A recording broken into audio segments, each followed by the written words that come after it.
राज्य विधिमंडळाचं आजपासून अर्थसंकल्पीय अधिवेशन, कायदा सुव्यवस्था, आरक्षण आणि शेतकरी प्रश्नांवरून अधिवेशन गाजणार। मनोज जरांगे पाटील सागर बंगल्याच्या दिशेने रवाना होणार। देवेंद्र फडणवीसांनी आपल्या विरोधात षडयंत्र रचल्याचा जरांगेंचा आरोप, तर जरांगे पाटील मुंबईत येण्यावरती ठाम। शिवसेना खासदारांची आज बैठक, मुख्यमंत्री एकनाथ शिंदे घेणार खासदारांची बैठक। दुपारी 3 वाजता वर्षा निवासस्थानी बैठकीचं आयोजन।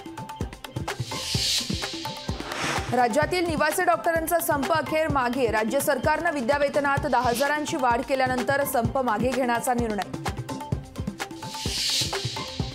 राज्य शासनाच्या निर्णयाच्या विरोधात शेतकरी आक्रमक, एक दिवसीय बाजार समिती बंद ठेवण्याचा बाजार समितीचा निर्णय।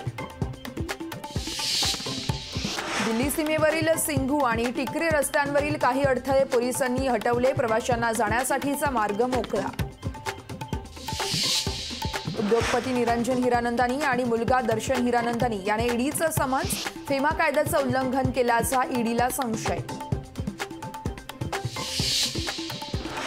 गोखले पुलाची एक मार्गिका खुली, अंधेरी पूर्वेतून पश्चिमेला जाणाऱ्या प्रवाशांना मोठा दिलासा।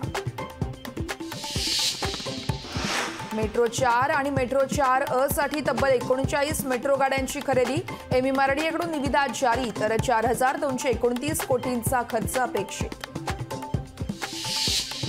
बर्गरमध्ये पनीरऐवजी चीज अॅनालॉगचा वापर, प्रसिद्ध फूड चेनच्या 30 उपाहारगृहांची तपासणी करून सुधारण्याच्या एफडीएच्या नोटिसा। ठाणे भिवंडी डोंबिवली जलवाहतूक प्रकल्प सुरू व्हायला 2 वर्ष लागणार, कोर्टाच्या परवानगीनंतर जलवाहतुकीसाठी फेरनिविदा।